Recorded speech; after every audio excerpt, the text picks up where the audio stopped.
ওমা আমাদের যুগ কটা গো? যুগ কটা? পাঁচটা, চারটে, সত্য, ত্রেতা, দাপর, কলি। বাবারা বলেন তো সব থেকে খারাপ কোনটা? আর মায়েরা কি বলেন? ওই একই। বাহ, দেখুন আপাত দৃষ্টিতে দর্শন করে আমরা কিন্তু সকলেই এটাই বলবো কলিযুগটা খারাপ, তাই তো? কিন্তু আজকে মহাজন কলম দিলেন, তিনি কি বললেন? তিনি বললেন প্রণামঃ কলিযুগ। প্রণামঃ শব্দের অর্থ হচ্ছে আমি প্রণাম নিবেদন করি বা প্রণাম জানাই। হ্যাঁ গো মা, যে খারাপ, যে ডাকাত তাকে কেউ প্রণাম করে? প্রণাম করে কাকে? সাধুকে। তা কলিযুগ আমরা বলছি খারাপ, আজকে মহাজন বলছে না, সত্য ত্রেতা দাপর নয়, আমি প্রণাম নিবেদন করি কলিযুগকে। শুধু তিনি কলিযুগকে প্রণাম করছেন এমনটা নয়, এবং তিনি দাবি করলেন, তিনি বললেন এই কলিযুগ হলো সর্বযুগের সার। কি করে হতে পারে? আমরা কলিযুগে যেদিকে তাকাই সেদিকে অন্যায়, অবিচার, অত্যাচার, শোষণ, শাসন ইত্যাদি। কোনো দিকটা তো কলিযুগের ভালো নেই বাবা। তারপরেও তিনি বলছেন কলিযুগ হচ্ছে সার। ক্রীতে যদ্ধায়তে বিষ্ণু ত্রয়ীতয়ং যজতে মুখৈ দাপরি পরিচর্যাং কলৌ তদ হরি কীর্তন। কলৌ তৎ হরি নাম সংকীর্তন। ক্রীতে যদ্ধায়তে বিষ্ণু, সত্যযুগে ধ্যান, ত্রেতায় যাগযজ্ঞ, দাপরে পূজা পরিচর্যা এবং কলিযুগে হরিনাম। এই হচ্ছে সাধনার বিভেদ। সত্যযুগের মানুষ গোবিন্দ কৃপা লাভ করতে হলে ধ্যান করতে হতো, তপস্যা করতে হতো। ত্রেতা যুগে লক্ষ লক্ষ টাকা খরচ করেই যাগযজ্ঞ করতে হতো। দাপর যুগে করা লাগবে পূজা পরিচর্যা, কিন্তু কলিযুগে কিছুই করা লাগছে না। তোমাকে গৃহ সংসার পরিত্যাগ করে জঙ্গলে বসে ধ্যান করতে হবে না, তোমাকে লক্ষ লক্ষ টাকা খরচ করে যজ্ঞ করতে হবে না, তোমাকে গোবিন্দের জন্য নানান উপাধি নিয়ে আসে উত্তম উত্তম সেবা আমার গোবিন্দকে দেওয়া লাগবে না। শুধু নয়ন বাড়ি মন তুলসী ভক্তি চন্দন যদি গোবিন্দকে একবার নিবেদন করে দিতে পারো, আমার গোবিন্দেও তার প্রিয় হয়ে যায়নি। তাই গৌর হরি বল, হরি বল, হরি বল। বাতাসা নকুন্দানা দিতে হবে না। কোনটা বলছে? সেবায় দাও নয়নে জল। তাহলে সেবার বস্তুটা কি হলো? আমার নয়ন জলটা।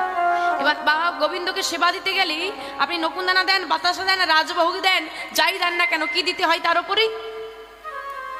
তুলসী পত্র আর চন্দন। চন্দন তুলসী পত্র ছাড়া গোবিন্দের সেবা হয় না। বলছে আজকে তুমি যে তুলসী পত্রটা গোবিন্দের চরণে দিলে, কালকে কি করবে? কাল কি করব? ফেলে দিতে হবে, বা অনেকে সেটা সেবা করেন, যাই করেন, ওটা তো চিরস্থায়ী হয়ে রইল না। যে চন্দনের প্রলেপটা আপনি গোবিন্দের চরণে দিচ্ছেন, এক সপ্তাহ দেওয়ার পর আপনাকে কি করতে হবে? ভালো করে পরিষ্কার করে দিতে হবে, না হলে একটা প্রলেপ পড়ে যাবে, তা সরিয়ে দিতে হচ্ছে। কিন্তু তুমি যদি তোমার মন তুলসী ভক্তি চন্দন মর্দন করে দিতে পারো না, ওটা কোনোদিন ফেলতে হবে আর না ওটা কোনোদিন নষ্ট হবে। বারবার রোজ রোজ দেওয়া লাগবে না, ওই একবার নিবেদন করলেই। ভগবান বলেছে যে আমাকে কোনো শক্ত দড়ি দিয়ে শিকলে বাঁধা যায় না। কোনো ভক্ত যদি নয়ন জলে আমাকে একবার বাঁধতে পারে, আমি তার সংসারে প্রতি জনম জনম বাঁধা থাকি। তাই বলছি মা, এই যে চার যুগের সাধনার বিভেদ, কলিযুগকে কেন ধন্য বলা হলেন, কেন শ্রেষ্ঠ বলা হলেন? না তোমাকে যাগযজ্ঞ তপস্যা পূজা পরিচর্যা কিছু করা লাগবে না, ঘরে বসে করতালি দিয়ে নাম গাইলেই হবে তোমার উদ্ধার। হরি নাম হি আত্মানং ঘাস। দেখেন বাবা বলছি হরি নাম হি আত্মানং ঘাস। ঘাস কথার অর্থ এই ঘাস না, এখানে ঘাস। ঘাস কথার অর্থ হচ্ছে খাদ্য। হরি নাম হচ্ছে আত্মার খাদ্য। কি গো, আমরা প্রতিদিন সেবা করি, তাই তো? সকালে একবার উঠেই চা হয়ে গেল, না হলে মেজাজটা ঠিক থাকে না। একটু টিফিনের ব্যবস্থা চাই, মধ্যাহ্নের সেবা, বিকেলে একটু চা হলে ভালো হয়, রাতের খাওয়া দাওয়া আর ঘুম, এই হচ্ছে আমাদের সারাদিনের কাজ। কিন্তু আমরা যদি এক সপ্তাহ সেবা না করি, শরীরটা কি ভালো থাকবে? ভালো থাকবে না, অসুস্থ হয়ে যাব, দুর্বল হয়ে যাব। তদ্রূপ হরিনাম হচ্ছে আত্মার খাদ্য। যেমন এই দেহকে আমরা খাদ্য প্রদান না করলে দেহটা ভালো থাকে না, তেমন এই হৃদয়কে, আত্মারূপ পাখিকে যদি তুমি তার প্রাপ্য খাদ্য প্রদান না করো, সেও ভালো থাকবে না। আপনি লক্ষ্য করে দেখবেন বাড়িতে কত অশান্তি। আপনি চলে যান কোনো মন্দিরে গিয়ে বসে একটু গোবিন্দের বদন পানে তাকিয়ে দেখুন, যে শান্তিটা আপনি উপভোগ করবেন অন্য কোথাও গেলে পাবেন না, হয় না? এটা হচ্ছে সেই আত্মার শান্তির জায়গা, আত্মার প্রিয় স্থান, আত্মার প্রিয় খাদ্য হচ্ছে হরিনাম। শাস্ত্রে বলছেন যে হরিনামই আত্মার খাদ্য ঘাস। তো হরিনাম হচ্ছে আত্মার ঘাস, তাই তাকে তার খাদ্যটা যতক্ষণ না তুমি দিতে পারবে ততক্ষণ আত্মা ভালো থাকবে না। এই আত্মাকে ভালো রাখতে হলে তাকে দিতে হবে আমার গোবিন্দের আনা প্রেমধন নাম সম্পদ। প্রেমধন নাম সম্পদ। আসুন বাবা, আমরা নাম কথা আস্বাদন ছোট করে করলাম, সময়টা অতি অল্প। আমরা লীলা বিষয়বস্তুর মধ্যে প্রবেশ করি, গৌরচন্দ্রিকার মধ্যে দিয়ে লীলার মধ্যে প্রবেশ করব।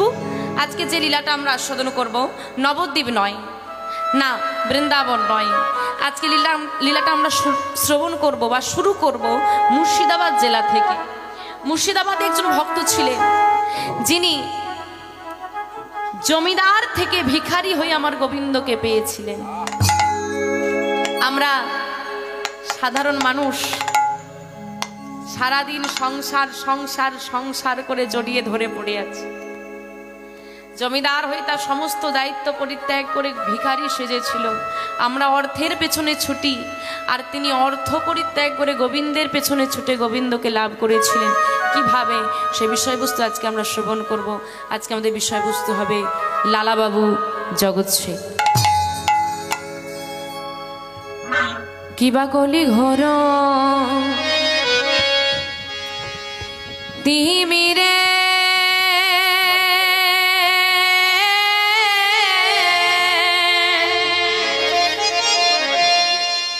আমার গোরা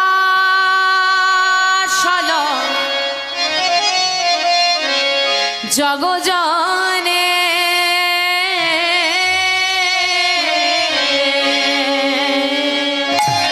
কিবা কলি গরো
আমাদের ধর্ম দূর। আমাদের ধর্ম আমাদের ধর্ম করম রহল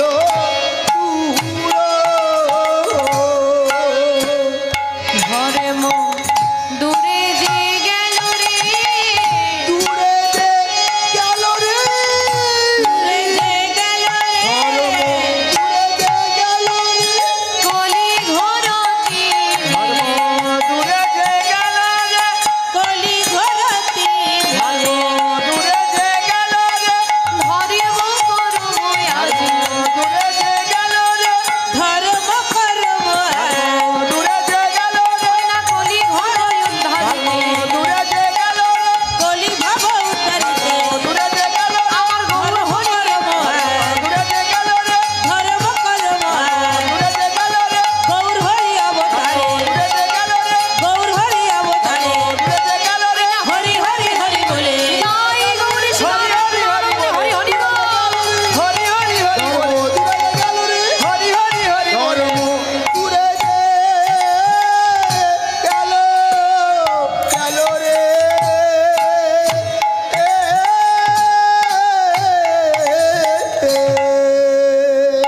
কলি ঘোর তিমিরে গোরাশিল জগজনে ধর্ম কর্ম রহুদু। কলি ঘোর তিমির, তিমির শব্দের অর্থ হচ্ছে অন্ধকার। বলছে কলি ঘোর তিমির, কলিযুগের যে ঘোর অন্ধকার। হ্যাঁ গো মা, কলিযুগের অন্ধকারটা কোথায়? বাইরেটা সবার আলো আর ভেতরটা হরি বল হরি বল। তা বলছি মানব হৃদয়ে জীবের মধ্যে যে মায়ারূপ অন্ধকার আছে, সেই মায়ারূপ অন্ধকারে নিমজ্জিত হয়ে আমরা ভুলে গিয়েছি কে আমি, কোথা থেকে আমি এসেছি, কি আমার আসল পরিচয়, আমার কর্তব্য কি, আমার কর্ম কি, আমি কেন এলাম, কে আমার আপন কে আমার পর, সেটুকু বিচার বুদ্ধি লোপ পেয়েছে। এই যে দেখুন আজকে এখানে এই যে হরিবাসরটা করা হয়েছে, মাঝখানে একটা লাইট জ্বলছিল, মায়েদের অসুবিধার জন্য বন্ধ করে দেওয়া হয়েছে। তো যারা আলোর মধ্যে আছে তাদেরকে আমি দেখতে পাচ্ছি, কিন্তু পেছনের দিকে যে সমস্ত মায়েরা বাবারা রয়েছেন আমি দেখতে পাচ্ছি না। কেন দেখতে পাচ্ছি না? অন্ধকার আছে। এই প্রত্যেকটা জীবের মধ্যে ভগবান আছে। এইখানে তো আমার ভগবান বসে আছে প্রত্যেকটা জীবের মধ্যে, কিন্তু অন্ধকার। ওই যেমন অন্ধকার আছে আমি দেখতে পাচ্ছি না, আমার হৃদয়ে মায়ার অন্ধকার আছে, তাই গোবিন্দ বসে আছে, তাকে অনুভব করতে পারছি। অনুভব করতে পারবো কি করে, কখন করতে পারবো? অজ্ঞানং তিমিরং ধস্য জ্ঞানঞ্জেন শলাকয়া চক্ষুর্মীলিতং যেন তস্मै শ্রী গুরবে তস্मै শ্রী গুরবে নমঃ। অজ্ঞানং তিমিরং ধস্য, তিমির কথার অর্থ কি বললাম? অন্ধকার। এই যে অজ্ঞানতার অন্ধকারটা আমাদের হৃদয়ের মধ্যে আছে, জ্ঞানাঞ্জন শলাকয়া, মানে জ্ঞানের শলাকয়া কথার হচ্ছে আলো। জ্ঞানের আলো যখন গুরুদেব দিয়ে ওই অজ্ঞানতার অন্ধকারটা দূরীভূত করবেন, তখনই একমাত্র আমরা অনুভব করতে পারব। কিন্তু মায়াময় আবদ্ধ হয়ে আমরা এমন হয়ে গেছি, সঠিক বিচার করতে পারি না। কলিযুগের মানুষের দশাটা কিরকম? স্বল্প আয়ু, আয়ুটা খুব কম সময় আমাদের হাতে, স্বল্প আয়ু। আর আমাদের মানসিকতা কিরকম? দেব কমার নেব বেশি, সবসময় বেশি প্রার্থনা করি। প্রণামী বাক্সে দেব 16 আনা, হ্যাঁ, আর ওই আধ ঘন্টা মাথা ঠুকে পড়ে আছি, গোবিন্দ এটা দাও ওটা দাও সেটা দাও, যতক্ষণ না লিস্ট শেষ হচ্ছে ও মাথা তুলছে না, পড়েই আছে। এই হচ্ছে মানব জীবের অবস্থা। আমরা সবাই সারা দিনে বহু জানতে অজান্তে পাপের শিকার হয়ে থাকি। কারণ আচ্ছা মা, আপনি ভাবনা চিন্তা করে বলুন তো, এই সংসারটা কি আমাদের সৃষ্টি করা? আমাদের সৃষ্টি করা নয়। আচ্ছা, এই সংসারে মায়া কি আমাদের সৃষ্টি করা? তাও নয়।